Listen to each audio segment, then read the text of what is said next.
Welcome back to the channel.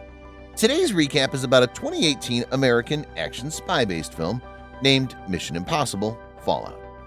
The movie follows the story of Ethan Hunt and his Impossible Missions Force squad to stop the Apostles, a bioterrorist branch of the Syndicate, from obtaining nuclear weapon technology as they find ways to work together. Spoiler ahead, watch out and have fun. Ethan and Julia are wed by a preacher who turns out to be Solomon Lane in the first scene of the movie. He tells Ethan that he should have been slain by Ethan earlier. Ethan suddenly wakes up from his dream due to a fallout. The Apostles is the name given to the Syndicate's surviving members after Solomon Lane was captured. Ethan learns that one of their members, John Lark, is planning to purchase 3 plutonium cores from unsavory arms trackers in Berlin, Germany, and that John has managed to capture a Russian nuclear weapons expert. Ethan did. When Luther is taken hostage at the buy, Ethan chooses to save Luther, but the 3 plutonium cores disappear and things don't go well. Then, when he watches a CNN news report about how an attack on Jerusalem, the Vatican, and Mecca was caused by plutonium cores, Ethan questions the weapons expert in the hospital. If John Lark's testimony about there never being peace without first going through enormous suffering is read on CNN, the specialist agrees to give Ethan the code to his laptop so that Ethan can track John Lark. Following this, the specialist provides the code with the revelation that the entire CNN news report was phony and that no assaults have taken place yet. They were in a building that was designed to look like a hospital, but it turns out that Benji was acting as the news reporter. At a gala in Paris, France, Ethan learns that John is planning to purchase the plutonium cores from a lady known as the White Widow. She's the leader of a non-profit that secretly trades in nuclear and conventional weaponry. August Walker, a CIA operative, travels with Ethan to Paris in order to keep an eye on him after the plutonium cores were misplaced in Berlin. They want to halo jump into Paris unnoticed using a CIA cargo jet. They don't get along very well on board, and despite Ethan's warning about the storm, Walker persists on jumping. Walker is ironically struck by lightning as the two jump out of the plane, but Ethan manages to save him by giving him his own oxygen, and the two manage to land successfully. They locate John Lark at the event with the purpose for Ethan to impersonate him for the White Widow by taking his voice and visage. However, Lark ends up fighting back against them in the restrooms, where Ilsa unexpectedly appears and shoots Lark in the face to terminate his life.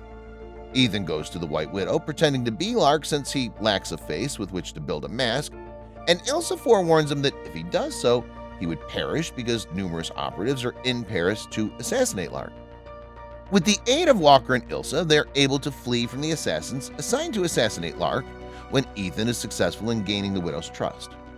It turns out that the Widow only possesses 1 plutonium core and that Solomon Lane must deliver the other 2 to her courier in London, England, who works for the Apostles. The only way to accomplish this is to free Lane, who has been detained and questioned by numerous nations worldwide, from a police transfer. Ethan's assumption that every police officer must be slain during the procedure upsets him deeply. Ethan, though, accepts the offer while pretending he has no line of business since he's posing as Lark. Ethan enlists the assistance of the Widow's men, including her brother, during the actual event. Ethan, however, alters his plan secretly so that no officers need to be slain. As Ethan and Walker are being pursued by the cops, Lane's van gets thrown into the river. Benji and Luther rescue Lane underwater in the meanwhile. Walker and Ethan switch from their truck to the motorcycles they had already put up, but owing to technical issues, Ethan's cover is compromised as Walker escapes. He succeeds in getting away nevertheless, and the squad now has Lane in their care. A police officer finds them in an embarrassing situation as they emerge into the open. After catching up with them and killing the cop, the Widow's men turn on Ethan for betraying them and brandish their weapons. Ethan acts immediately, kills those men, and protects the officer's life. When a suspicious rider on a motorbike targets them, they continue to drive Lane to the Widow. This turns out to be Ilsa, who eventually admits that British intelligence is forcing her to assassinate Lane because of all the information he has on them. For Lane's sake, Ethan has no choice but to get away from her. They succeed in locating and removing a tracking device hidden in Lane in order to exchange Lane for the Widow's courier for the 2 cores. Ethan successfully has him kidnapped. Walker gives Stallone documents and a notion about how Ethan might actually be John Lark based on the fact that he misplaced the cores in Berlin and pretending to be Lark in Paris in order to incriminate him. As they do not intend to actually hand Lane over, the team then prepares to have Benji adopt Lane's appearance and voice. Agent Huntley, who claims the mission failed and was a trap, is already there to meet them at their hiding place. Ethan is unwilling to stop and wants to go on. A dispute breaks out. Turns out that there is no courier and that the widow is actually a CIA agent who wants Lane to win her favor after making a number of poor decisions in the past. When Walker tells a caught Lane how the plan was for him to obtain all 3 cores in exchange for framing Hunt, indicating that he already possesses the 2 cores to begin with, suddenly revealed that Walker is loyal to Lane and the genuine John Lark. As it turns out, Walker admitted this to Benji rather than Lane, who was also videotaped. Huntley's phone has been playing this conversation to Stallone, who declares she no longer trusts anyone and sends her men to find them. But some of those men end up being Walker's men, and a shootout ensues. At this point, Ilsa catches up and is forced into the melee as well. After killing IMF Director Hanley, Walker and Lane flee the scene. Walker, however, had a tracker placed on him by Luther, allowing Ethan the opportunity to pursue Walker. Walker says he will eliminate his wife if Ethan does anything if he catches up to him. After that, Lane and Walker flee on a helicopter. The crew learns Lane is traveling to Kashmir thanks to the tracking device they put in him.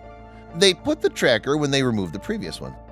Additionally, Benji learns that the moment one core bomb was deactivated, the other one started counting down. When Benji finally makes it to Kashmir, he discovers that the only way to deactivate the 2 bombs is to take the key out of the remote detonator, but only after the countdown on both cores has begun. The 2 cores will go off if they are disarmed before the key is taken out. They also understand that Walker intends to obliterate China, Pakistan, and India's entire water supply, starving 1/3 of the world's people based on the placement of the 2 cores. They follow Lane to a hospital in Kashmir, where they expect to find him, but Ethan instead discovers his wife, Julia, who is also remarried. After the 15-minute countdown starts, Luther and Julia are able to locate the first core, and they start to disarm it while Benji and Ilsa search for the second core's location. Walker's in possession of the detonator as 2 helicopters take off from Kashmir. Ethan is able to get hold of the second helicopter's payload and climb inside, where he kills the pilot and his guard before taking command of the chopper. Ethan then engages in a protracted pursuit of Walker, who's riding in the other helicopter. The second core is eventually located by Ilsa, but Lane, who also kidnaps Benji, knocks her unconscious and ties her up. She succeeds in escaping, taking down Lane while saving Benji, and the 2 of them start taking down the second core together. Walker's helicopter is rammed by Ethan, who also disfigures Walker when the hook on his own chopper sets off steam. The 2 then engage in a fistfight on a cliff's brink. Walker has the advantage because he's naturally bigger than Ethan. They hang off the cliff while holding onto the helicopter line after Ethan uses momentum to stop him. Walker is killed along with the helicopter when Walker is smacked in the face with the hook by Ethan. 1 second before Benji and Ilsa disable the second core, Ethan then removes the key from the detonator. When Stallone and her men come, they manage to save Ethan. Julia thanks Ethan for giving her the life she currently has because of his willingness to do good after Lane is once more apprehended and transported to MI6.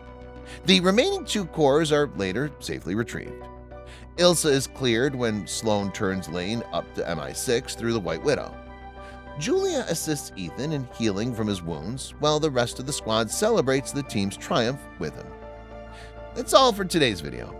Don't forget to like and subscribe to many such videos. Thanks for watching, and take care.